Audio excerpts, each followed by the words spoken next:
ค่ะอยากรู้ที่เรากำลังไปว่าติ๊กต็อกนะคะตอนที่ทำร้านนั้นน่าจริงหรอมันดิบหรือเปล่าจะบอกว่าทางร้านนะคะทุกอย่างผ่านความร้อนเรียบร้อยค่ะแล้วไม่มีไข่ไก่อีกนะคะตัวท็อปเจอร์นะคะคือนุ่มหนึบหนับสุดๆเลยค่ะจุ่มกินแล้วคือฟินมากค่ะคนอยากกินคุกกี้โดนดิบสุดๆเลยค่ะทุกขนาด150 กรัมนะคะจากที่คิดแบบเลยค่ะถ้าส่งไปในรูปแบบของซองฟิลสุญญากาศค่ะทุกคนได้รับแล้วแช่ตู้เย็นก่อนนะออกมาทาน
ใครออกไม่นี่ใส่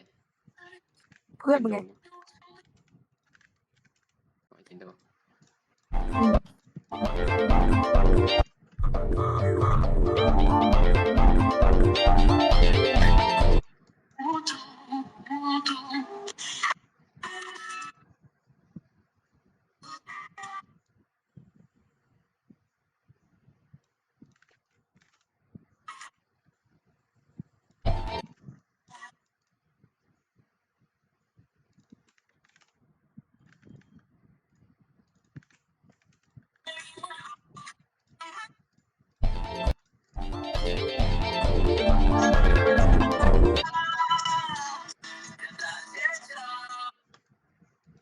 ตอนนี้ใครยังเป็นนักเรียนอยู่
เอ็ดโดออกไปแล้วหรือว่านี่คือ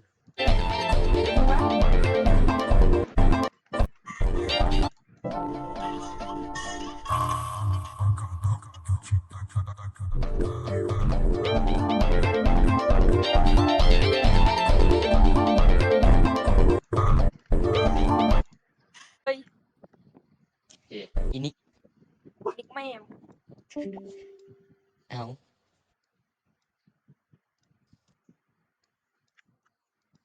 ตัดคลิป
ใ